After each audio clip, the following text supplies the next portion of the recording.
लेखसंग्रह चैतन्याचे चांदणे. लेखक डॉक्टर यशवंत पाटणे. वाचक स्वर श्रीमती मीना भालेराव. निर्मिती साहित्य उत्सव परिवार. लेख 11वा. विचारांचा अमृतकुंभ.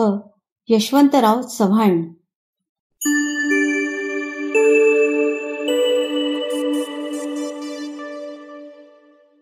साहित्य, कला आणि राजकारण यामध्ये समन्वय साधणारे यशवंतराव चव्हाण हे रसिक व सुसंस्कृत व्यक्तिमत्व होते. शब्दांच्या सामर्थ्यावर त्यांचा नितांत विश्वास होता. माणसाने भाषा निर्माण केली, आता भाषेला सुजाण माणसे निर्माण करावी लागतील हे त्यांचे मत आजही पटते. विचार, भावना आणि कल्पना यांच्या बळावर त्यांनी सकस ग्रंथनिर्मिती केली. कृष्णा काठ हे त्यांचे आत्मचरित्र मराठी माणसाचे अक्षर वैभव आहे. समाजकारणाचा ध्यास आणि साहित्याचा सहवास हा त्यांचा श्वास असल्यानेच त्यांच्या शब्दकृतींना शहाणपणाचा सुवास येतो. जनतेच्या प्रेमाची शक्ती ज्याच्याजवळ असते तोच समर्थ मनुष्य बनतो ही त्यांची विचारधारा होती. यशवंतरावांनी सांगितलेली जनतेच्या प्रेमाची एक आठवण बोलकी आहे. त्यातून त्यांच्या सौजन्यशील व संवेदनशील स्वभावाचे भावोत्कट दर्शन घडते. यशवंतराव मुख्यमंत्री असताना मराठवाड्याच्या दौऱ्यावर गेले होते. लोक त्यांना आदराने साहेब म्हणायचे. साहेब येणार म्हटले की सभेसाठी गर्दी व्हायची. माणूस मोहरून जायचा, सहजपणे अंतर्मुख व्हायचा. साहेब सभास्थानी येईपर्यंत ठिकठिकाणी लोक त्यांना हारतोरे घालायचे. साहेब पैठण तालुक्यातून प्रवास करीत होते. एका छोट्या गावाशेजारी 5-25 घरांची वाडी होती. रस्त्याच्या कडेला काही माणसे गप्पाटप्पा मारीत बसली होती. साहेबांनी ते पाहिले. तेथे कोणी हारतुरे घेऊन उभे नव्हते की नेत्यांच्या प्रेमाची जाहिरात करण्यासाठी भली मोठी कमानही उभारली नव्हती. तरी का कोणास ठाऊक यशवंतरावांना तेथे गाडी थांबवावीशी वाटली. कार्यक्रमाला तसा उशीर झाला नव्हता. त्यांनी माणसांच्या घोळक्यापाशी गाडी थांबवली. मुख्यमंत्र्यांची गाडी ती. 2 म्हातारी माणसे गाडीजवळ आली. चव्हाणांची गाडी काय? गाडीतून उतरतच साहेब होय म्हणाले नि माणसात मिसळले. मी चव्हाण, आपल्याला काय सांगायचे आहे का? साहेबांनी आजूबाजूला नजर फिरवली. इच्छा एकच, काही अडचणी असतील तर चर्चा करावी, काही तक्रार अर्ज असतील तर घ्यावेत, शक्य झाल्यास तक्रार निवारण करावे, जनतेचा आशीर्वाद घ्यावा, नमस्कार म्हणावे नि पुढे जावे. पण घडले वेगळेच. एक म्हातारे गृहस्थ पुढे आले. त्यांचे हात कापत होते. आपल्या थरथरत्या हातांनी त्यांनी खिशातून एक पिशवी काढली. साहेबांना वाटले काही तक्रार अर्ज द्यायचा असेल. पण त्या गृहस्थांनी पिशवीतून तक्रार अर्ज नाही काढला, फुलांचा हारही नाही काढला. त्याने काढला होता रुपयांच्या 10-5 नोटांचा बांधलेला एक छोटा हार. यशवंतराव चकित झाले. या मराठवाड्यामध्ये, हैदराबादच्या जुन्या राज्यामध्ये असा नोटांचा हार देण्याची पद्धत असावी असे त्यांना वाटले. तो हार त्यांनी नम्रपणे स्वीकारला. तसे त्या वृद्ध गृहस्थाचे डोळे पाणावले. यशवंतराव त्या गृहस्थाला म्हणाले, आजोबा, मला वाटले होते तुम्ही एखादा अर्ज द्याल, पण तुम्ही हे काय देता? या पैशांचे काय करू? तो वृद्ध आता काय बोलणार या कुतूहलाने सारेच जण त्याच्या चेहऱ्याकडे एकटक बघू लागले. त्याने शांतपणे यशवंतरावांकडे पाहून उत्तर दिले, तुझ्यासारखा पुत्र व्हावा अशी माझी इच्छा होती. तुला खाऊला हे पैसे आणले आहेत. यशवंतरावांचे वडील लहानपणीच वारले होते. त्यांना मातृप्रेम उदंड लाभले, पण पितृछत्र लाभले नाही. त्या वृद्ध गृहस्थाच्या उत्तराने ते एकदम गहिवरले. या वयातही मराठवाड्याच्या मातीमध्ये आपल्याला खाऊला पैसे देणारा पिता आहे हे पाहून डोळ्यात अश्रू दाटले. मराठी माणसाची माया बघून मन भरून आले. राज्ये जी चालतात ती राज्ये चालविणाऱ्या माणसांपेक्षा राज्यशक्तीच्या बाहेर जी माणसे असतात त्यांच्या पुण्याईने चालतात. ती माणसे ज्या परंपरा आणि शक्ती निर्माण करतात त्यांच्या सहाय्याने ती चालतात. या विचार तत्वावर यशवंतरावांची श्रद्धा होती. त्याचमुळे जनतेजवळ वत्सल मातेचे व प्रेमळ पित्याचे हृदय असते याची त्यांना प्रचिती आली. आजही समाजात राज्यकर्त्यांना पैसे देणारे पुष्कळ हात आहेत, पण ते हात निरपेक्ष नाहीत. आणि पैसे निरपेक्षपणे देणारे हातही पुष्कळ आहेत, पण ते घेणाऱ्याचे हात मात्र साहेबांसारखे पवित्र दिसत नाहीत. हीच खरी खंत आहे. लोककल्याणाची साधने ज्यांच्या हातात असतात त्यांना भूतकाळाचे भान, वर्तमानाची जाण आणि भविष्याची दृष्टी असावी लागते. अशी प्रगल्भ जाण, भान आणि दूरदृष्टी लाभलेले यशवंतराव चव्हाण हे सुसंस्कृत नेते होते. सत्ता ही सामाजिक, आर्थिक, सांस्कृतिक विकासाचे प्रभावी साधन असते ही त्यांची धारणा होती. त्यामुळेच महाराष्ट्राचे मुख्यमंत्री झाल्यानंतर त्यांनी तिजोरीतील संपत्तीपेक्षा राज्याच्या संस्कृतीचे, परंपरेचे महत्त्व विशद केले. पैशाचा खजिना खर्चून मोकळे होता येते, पण परंपरेचा वारसा बरोबर घेऊन सदैव पुढे जावे लागते. ही जबाबदारीची जाणीव ठेवून त्यांनी सामान्य माणसाच्या जगण्याला बळ दिले.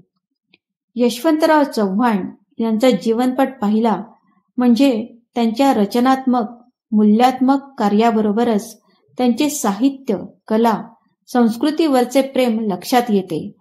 त्यांच्या जडणघडणीत आईच्या संस्काराचा आणि ग्रंथ व्यासंगाचा मोठा वाटा असलेला दिसतो.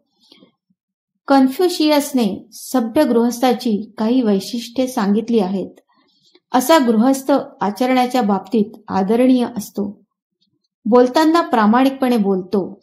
कर्तव्य पार पाडताना त्याचं वागणं आदरभावयुक्त असतं. विशेषतः तो डोळ्यांचा, कानांचा, जिभेचा वापर तारतम्याने व काळजीपूर्वक करतो. ही सारी वैशिष्ट्ये यशवंतरावांच्या व्यक्तिमत्वात दिसतात. त्यांच्या या सुसंस्कृतपणामुळेच त्यांनी समाजातील प्रत्येकाशी आपुलकीचे आणि जिव्हाळ्याचे नाते निर्माण केले. ग. दी. माडगूळकर यांनी म्हटले आहे, पृथ्वीवर चालणाऱ्या कोट्यावधी लोकांना आकाशातला चंद्र जसा आपल्याबरोबर चालत आहे असे वाटते, तसे समाजातील प्रत्येकाला यशवंतराव हे आपल्याबरोबर आहेत असे वाटायचे.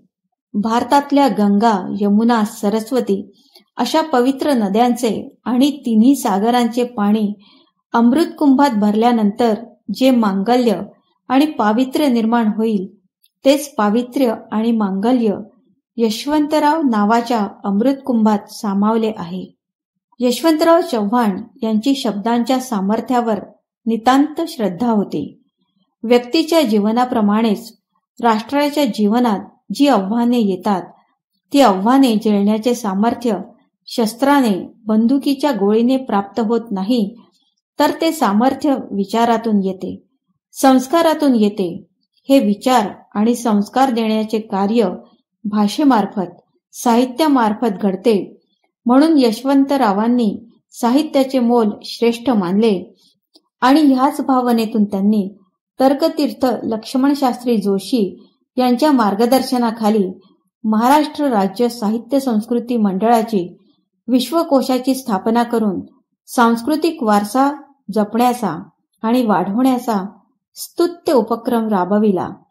समाजातील विचारवंत, कलावंत, लेखक, शास्त्रज्ञ, संशोधक यांच्या प्रतिभेतून निर्माण होणारे विचारधन हेच राष्ट्राचे शाश्वत वैभव असते. त्या दृष्टीने यशवंतरावांचे सह्याद्रीचे वारे या ग्रंथातील विचार यशवंतरावांच्या वैचारिक प्रगल्भतेची उंची स्पष्ट करतात. मराठी भाषेतील दर्जेदार लिखाणाला प्रोत्साहन देण्यासाठी यशवंतरावांनी उत्कृष्ट ग्रंथांना पारितोषिक देण्याची योजना आखली. नाट्य महोत्सव, नाट्यकलांची शिबिरे, नाटकावरील संपूर्ण करमाफी, मराठी चित्रपटांना करमणूक करात सवलत, कलावंतांना मानधन, संगीत नृत्य, नाट्य शिक्षण देणाऱ्या संस्थांना अनुदान, साहित्यिकांना विधान परिषदेवर प्रतिनिधित्व असे अनेक निर्णय यशवंतरावांच्या साहित्य कलेवरील प्रेमाची प्रचिती देतात. मराठी भाषा ही राजभाषा करून तसेच भाषा संचलनालयाची निर्मिती करून ते थांबले नाहीत, तर सर्व स्तरावरचा कारभार व पत्रव्यवहार मराठी भाषेत करण्याचा आदेश दिला. मंत्री महोदयांच्या निवासस्थानांना असलेली ब्रिटिश अधिकाऱ्यांची नावे बदलून त्या ठिकाणी सह्याद्री, वर्षा, मेघदूत, रामटेक अशी नावे देऊन मराठी बाणा जपला.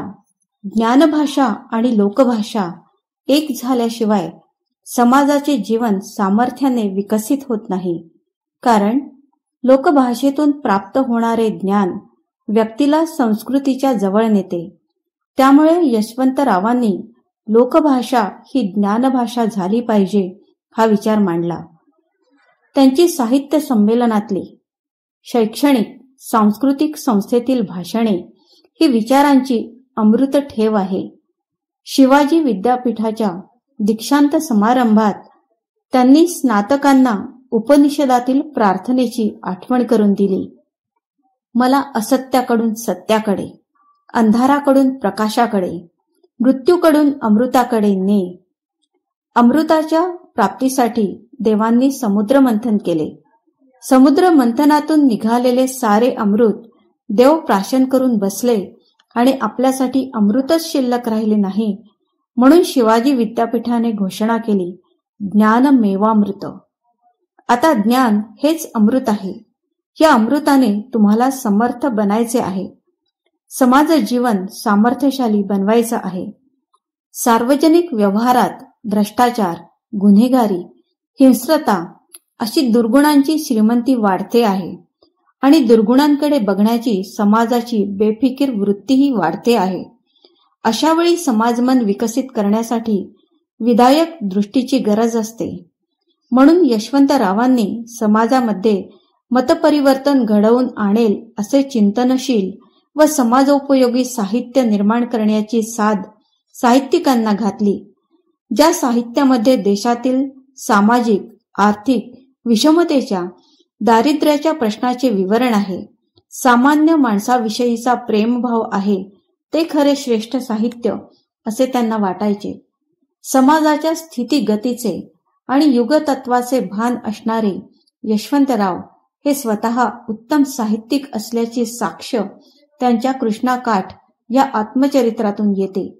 शिवाय सह्याद्रीचे वारे, युगांतर, ऋणानुबंध, भूमिका, शब्दांचे सामर्थ्य, साहेब संध्याकाळी भेटले अशा ग्रंथातून, विविध ग्रंथांना दिलेल्या प्रस्तावनेतून, वेणुताईंना पाठविलेल्या पत्रसंग्रहातून एका संवेदनशील, प्रतिभाशाली आणि विचार संपन्न व्यक्तिमत्वाचे विलोभनीय दर्शन घडते.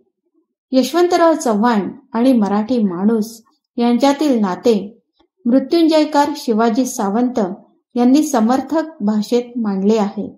मराठी मुलुखातील सर्व भागातील, सर्व थरातील जनतेला यशवंतराव हे आपलं दुखलं खुपलं मन व त्याची कैफियत मांडण्याचं न्यायालय वाटे.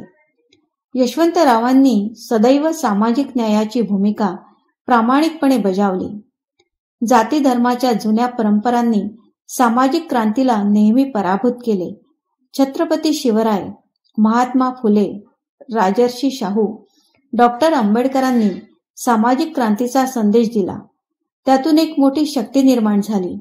त्या शक्तीचे सदैव स्मरण राहावे यासाठी यशवंतरावांनी हिरहिरीने पुढाकार घेतला.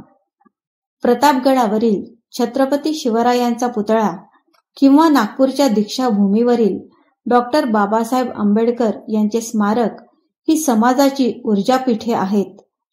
यशवंतरावांना व्यक्तिगत जीवनात ऊर्जा देण्याचे काम ज्या वेणुताईंनी केले त्यांचेही उचित स्मारक व्हावे म्हणून त्यांनी इच्छापत्रात नमूद केले की उरळी कांचनची जमीन विकावी आणि वेणुताईंचे दागिनेही विकावेत व त्यातून स्मारकाचे काम व्हावे.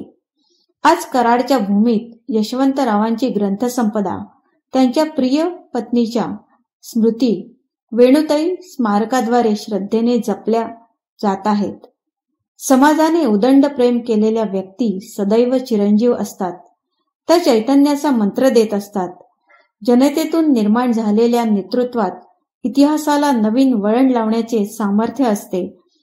कधी कधी इतिहासाला प्रश्न पडतो, एखादी व्यक्ती बुद्धिमान, नीतिवान आणि कल्पक असते, पण ती क्रियावान असते का?